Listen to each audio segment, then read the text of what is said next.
Hello and thank you. Great job, Charlene. My presentation will be on SYNGAP 1 related non-syndromic intellectual disability. There's a link at the bottom, syngap.fund/821. That'll get you to these slides if you want to reference them later. I tend to move quickly through a lot of material, so if you want to look it up, syngap.fund/821. So I start with my family. This is why I get out of bed every day. My oldest son, Tony, is 7. He has SYNGAP 1. I want to tell you briefly about his diagnostic journey. Delays were evident at 2. He had a convulsive seizure at 3. EEGs confirmed epilepsy. Our kids tend to present like Fragile X, so that led to a chromosomal microarray, which was negative. Luckily, we did the Invitae panel that came back with a bus that led to RNA sequencing. And then we got a pathogenic diagnosis after his 4th birthday. This is an important story for 2 reasons. First, I would call it the mean diagnostic journey for a SYNGAPian. Clearly issues by 2, seizures around 3, diagnosis on or after 4. If someone gets diagnosed before 4, it's something's up. And then the second thing is that chromosomal microarray and that bus are 2 places where we lose a lot of patients. A number of people have gotten a chromosomal microarray come back negative, and the neurologist been like, it's not genetic. I don't know what they're thinking, but that's what they say. And then we lose a lot of patients to buses, right? So, and then we catch them years later. So this is just an interesting story about one diagnosis, and I think it's instructive.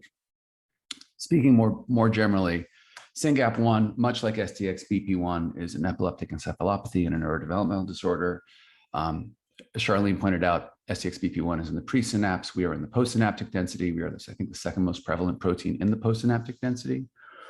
The vast majority of our mutations are de novo. It's autosomal dominant, primarily in excitatory neurons, where we affect dendritic spine maturation and LTP. Our kids have ID and varying penetrance of autism, a number of different types of epilepsy, which I will talk to in a second. And you can see there on the diagram on the right, SYNGAP is in purple and just pointing out that it's involved in a number of pathways there. Key statistics, our gene was found in 1998, almost simultaneously by the Kennedy and Huganier labs. First patient was diagnosed in 2009 in Canada by Michaud. To date, we've counted 808 patients. My organization counts these every single quarter. About a quarter of those 800 patients are here in the US. The predicted incidence is 6 per 100,000 per Lopez Riviera. To equate that to what Charlene said, we'd be about 1 in 15,000 or 20 a day. Cohort studies I will get to in a second, but if you look at any cohort of ID patients, we see at least 0.5 to 1% of them have SYNGAP 1, sometimes more. I spoke before about the diagnosis protocol with the example of my son. We are now on panels for epilepsy, CP, ID, autism, and we get kids through whole genome and exome sequencing as well. These are just a list of the cohort studies for reference later. You can see that anytime you sequence a group of people with ID, you'll find some SYNGAPians. I want to point out that we have an ICD-10 code coming. We've been working hard on this. It will be effective October 1st. It's a cool write-up in the Every Life Foundation book on this. The point here is we're going to find a lot more patients with this code because all rare disease groups don't find all the patients who are diagnosed. Back to SYNGAP 1 and understanding the various domains. And I use the term domain. I'm well coached, I should say, to use the term domain instead of comorbidity, because these are not comorbidities. These are all part of the disease. And this comes from Vlaskamp 2019 in Neurology, which is the best current in-press summary of SYNGAP 1. If you're studying SYNGAP 1, you need to start with this paper. 96% of the patients had ID. 73% had severe behavioral problems, but only 53% had autism. That number is just low because it's hard to get an autism diagnosis. The trouble with this SYNGAPian is they will walk into any meeting with a clinician and smile at them beautifully, making an autism diagnosis hard to receive. That number is artificially low. Our kids have a high pain threshold, eating problems, sleeping problems, hypotonia, ataxic gait, and orthopedic issues resulting from that hypotonia. The sum, unfortunately, is greater than the parts. When you add all this up, the families end up being pretty overwhelmed pretty quickly. Also from Vlaskamp, you can see here that children with SYNGAP 1 encephalopathy have a myriad of different types of seizures. Atypical absence seizures would be where you would start. And then you get to eyelid myoclonia that progresses to jerks. And then we have a number of patients with LGS diagnosis. I'll spare you this video, but basically what you're seeing here is the child stimulating herself with a stick. And then she promptly has a drop seizure from which she recovers quickly. And that is something that the Vlaskamp paper, the last author there was Ingrid Scheffer, who's on our SAB. That's something the Vlaskamp paper says this oral motor stimulation is a distinctly SYNGAPian phenotype. More recent paper by Jimenez Gomez talked about a smaller cohort of patients. Autism spectrum disorder was there in 73%. So again, as time goes on and more of our kids are getting diagnosed, I think that number is truer. Aggression in 60%. And that aggression, I will say, often stems directly from the frustration and the ability to communicate. Gross motor was less of an issue with our kids. It's really cognitive. EEG, and what was interesting about this paper is EEG analysis found that the PDR, the posterior dominant rhythm, which has been explained to me as the bass drum of the brain, is a good prognostic indicator for the level of severity and how impacted our kids are. And you can see in that chart on the bottom right, G, that our kids miss all their milestones. So the communication phenotype, we've collected data in Citizen. Like Charlene, we have a Citizen natural history study. We have 110 verified patients in there. Generally speaking, and the age distribution is there on the right. Generally speaking, they speak in short phrases. They use adaptive communication devices. They sign. Receptive language is consistently higher than expressive language. And developmentally, as we saw on the previous slide, most of our kids are in the 3 to 30 month range. Looking through our Citizen data, we find that most of our patients have been given the Vineland and the Bailey. About half as many have been given the Mullen. As a parent, this slide breaks my heart, but as an advocate, I love it because it's got a lot of people looking at our gene. You see here in Satterson 2020 that SYNGAP was highly associated with autism. And this has actually gotten Safari more interested in our gene. Communication phenotype, we did a quick survey of our patients. And this shows you the spectrum that we're dealing with. Does your child use an AAC? Quarter said no, third said low tech, about half said high tech. More than half use gestures. How does your child communicate? About almost half said nonverbal, a third said single words, some short phrases, very few full sentences. But there is a broad phenotypic spectrum with SYNGAP. It's a broad phenotypic spectrum. And that's one of the reasons why this is going to be such an important exercise with the ORCA. I want to talk quickly about a few patients. Don't worry, I'm going to move very quickly through this, but I'm trying to paint a picture for you of the breadth of that phenotypic spectrum. All of these patients are in blogs, videos on my website, and I'm not sharing anything here or revealing any private information. All these parents are more than happy to have you learn about their kids. This is Emmett. He is probably one of our most severe cases, nonverbal, 3 to 5 words. He uses an iPad. He gets really frustrated. He bites himself when he's with others, but when he's alone, he gets mad. Managing that frustration is a huge focus of ABA. Emmett is 3 and already going through all this. He has an LGS diagnosis like most of our severe kids do. He's on Fycompa, Depakote, Onfi, Fintepla, and CBD. And to be clear, he's tried everything else. There are spreadsheets about this kid's medical history. Behavior is a major challenge, and I will reiterate, I think that is a core message for SYNGAP. And for this audience, I will emphasize the point: behavior stems from frustration and communication. And as he gets bigger, mom is struggling. Sorry, I think that's a video to check out later. There's Emmett, beautiful kid. This is Carter, also LGS, diagnosed at 2. Which tells you there's something going on quickly. He has 100 words, no multi-word phrases.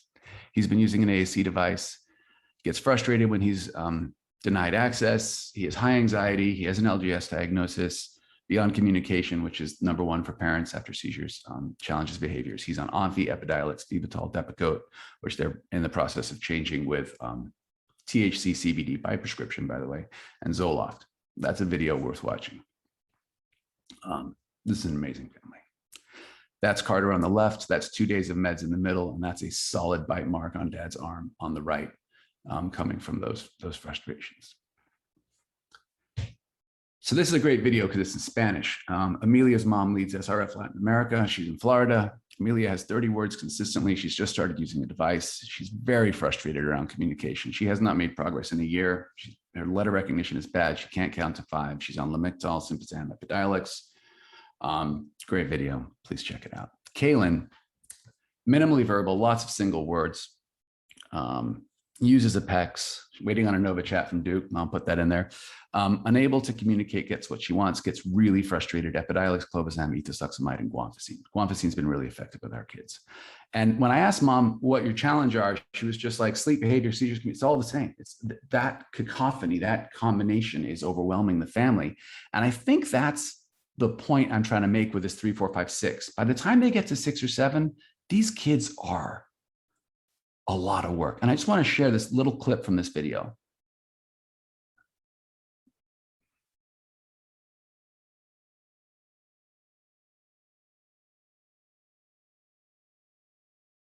Mike, we can't hear it. Oh, I'm sorry. Please check that out in the presentation. Basically, they're saying at the first birthday when she stopped sleeping, and when a parent tells me that suddenly the sleep stops, that's when I know the seizures are starting, right?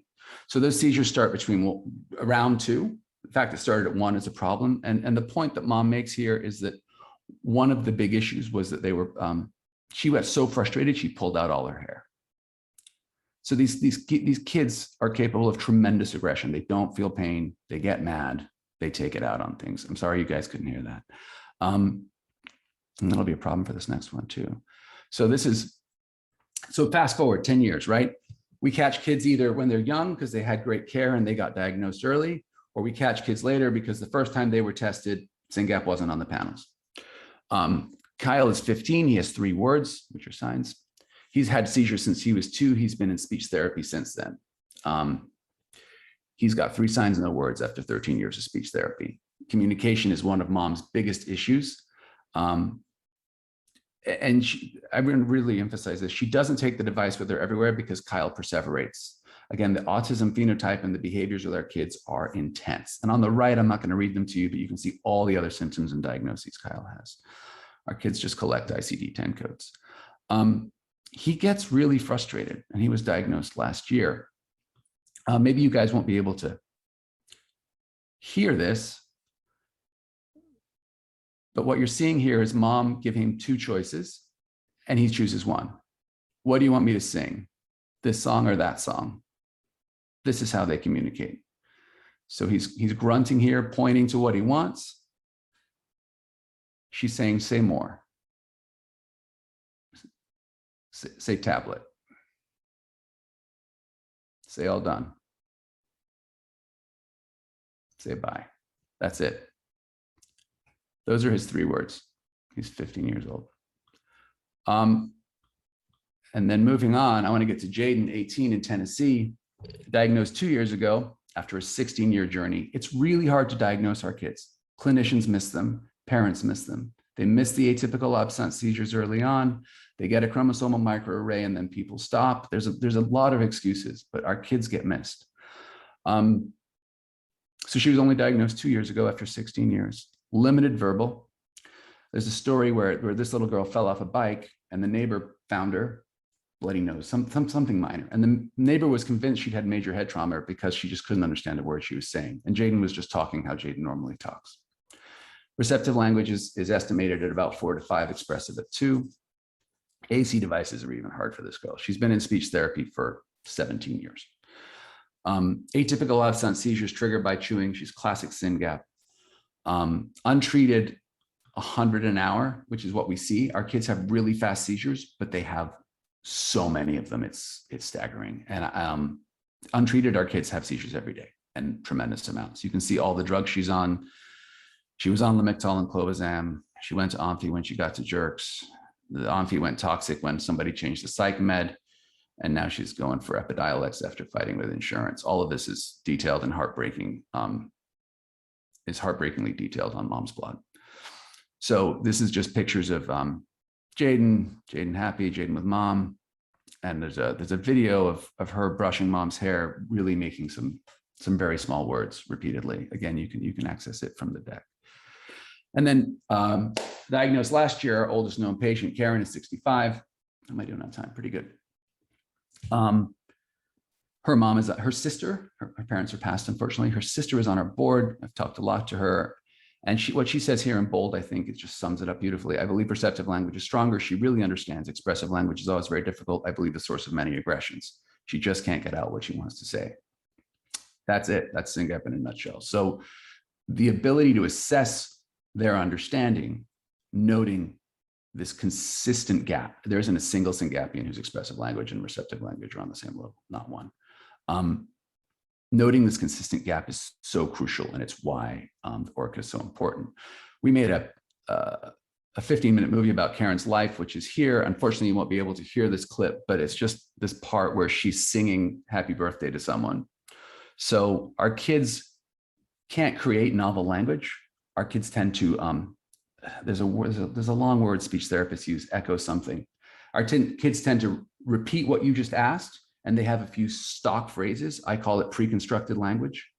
They can sing songs. They can remember things. Those that can talk can articulate some prefabricated sentences, but novel communication, spontaneous response is very limited. This movie about Karen's life is really interesting. She's been in a home since she was 6.